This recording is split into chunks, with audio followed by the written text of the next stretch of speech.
எப்படி இருக்கீங்க? நீங்கள் நம்ம வீடியோவில் என்ன பார்க்க போகிறீங்க அப்படின்னு பார்த்தீங்கன்னா, நாங்கள் வந்து இன்றைக்கி வந்து சீர்காழி தான் கிளம்பியிருக்கோம். எதுக்கு கிளம்புறோம், என்ன பண்ணுறோம் அப்படிங்கிறது வந்து நீங்கள் வீடியோவில் பாருங்கள். வாங்க ஃப்ரெண்ட்ஸ், வீடியோக்குள்ளே போகலாம். மாமா பசங்க எல்லாம் கிளம்பி நிற்கிறாங்க பாருங்கள். இப்போ வந்து நம்ம வந்து வண்டியில் ஏறி உட்காந்துக்கலாம். நான் உட்கார்றா வண்டியில் ஏறிட்டேன் ஃப்ரெண்ட்ஸ். ஏறிட்டு பார்த்தீங்கன்னா இங்கேருந்து பஸ் ஸ்டாண்ட் வரைக்கும் நாங்கள் கொஞ்சம் தூரம் நடந்து போய் தான் பஸ் ஏறுற போல இருக்கும். எதுக்காக நாங்கள் போகிறோம் அப்படின்னு பார்த்தீங்கன்னா, பிள்ளைக்கு வந்து போஸ்ட் ஆஃபீஸில் வந்து எஸ்எஸ்ஏன்னு சொல்லிட்டு ஒரு ஸ்கீம் இருக்கும். அது வந்து எங்கள் 2 பாப்பாவுக்கு போட்டிருக்கோம். அதனால் வந்து காசு இருக்கிறப்ப போட்டு வந்துடலாம் அப்படின்னு சொல்லிட்டு தான் நாங்கள் வந்து சீர்காழி கிளம்பியிருக்கோம். வீடியோ பிடிச்சிருந்தா ஒரு லைக் பண்ணிடுங்க ஃப்ரெண்ட்ஸ். இதுதான் வந்து நம்ம ஏரியா. இது வந்து மெயின் ரோடு. இது இப்போ வந்து ரோடெல்லாம் க்ளீன் பண்ணியிருக்காங்க. நல்லா சூப்பராக இருக்குது பாருங்கள். வண்டியில் வந்து தான்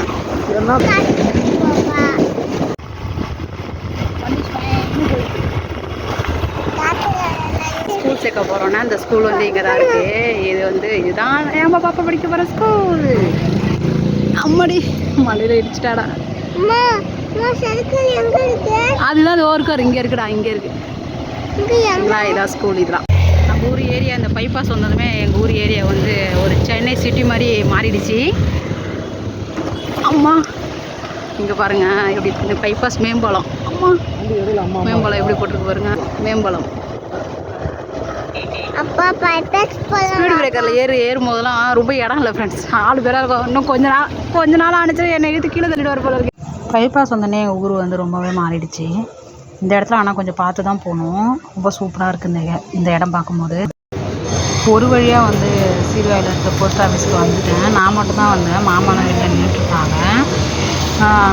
புக்கு வந்து என்ட்ரி போடுறதா கொடுத்துருந்தா புக்கு தர கொஞ்சம் லேட் ஆகிடுச்சு. அதுக்குள்ளே மாமாலாம் வந்து ஜூஸ் கடைக்கு போய்ட்டுன்னு சொல்லிட்டாங்க. அப்புறம் முடிச்சுட்டு ஜூஸ் கடைக்கு நானும் போயிட்டேன். ஜூஸ் கடைக்கு போனால் மாமா பாப்பா எல்லாம் ஜூஸ் குடிச்சிட்டு எனக்காக தான் வெயிட் பண்ணிகிட்டு இருந்தாங்க. அப்புறம் வந்து மாமா வந்து என்னோடய போஸ்ட் ஆஃபீஸ் புக்கை வாங்கி பார்த்துட்டு எவ்வளோ போட்டாங்க, எவ்வளோ ஏறி இருக்குது அப்படின்னு சொல்லிட்டு பார்த்துட்டு உட்காந்துருந்தாங்க. அப்புறம் ஜாலியாக இருந்துச்சு. வெயில் தாக்கம் அதிகமாக இருந்ததுனால இதோடு நாங்கள் முடிச்சுட்டு வீட்டுக்கு கிளம்பிடலாம் அப்படின்னு சொல்லிட்டு உட்காந்துருந்தோம். அப்புறம் எனக்கு ஒரு ஜூஸ் வாங்கி கொடுத்தாங்க. அப்புறம் நானும் அதை குடிச்சிட்டு நாங்கள் வீட்டுக்கு கிளம்பிட்டோம். அவ்வளோதான் ஃப்ரெண்ட்ஸ் இந்த வீடியோ உங்களுக்கு பிடிச்சிருந்ததுன்னா என்னோடய சேனல் லைக் பண்ணுங்கள், ஷேர் பண்ணுங்கள், சப்ஸ்கிரைப் பண்ணுங்கள். ரொம்ப தேங்க்யூ ஃப்ரெண்ட்ஸ். பாய்.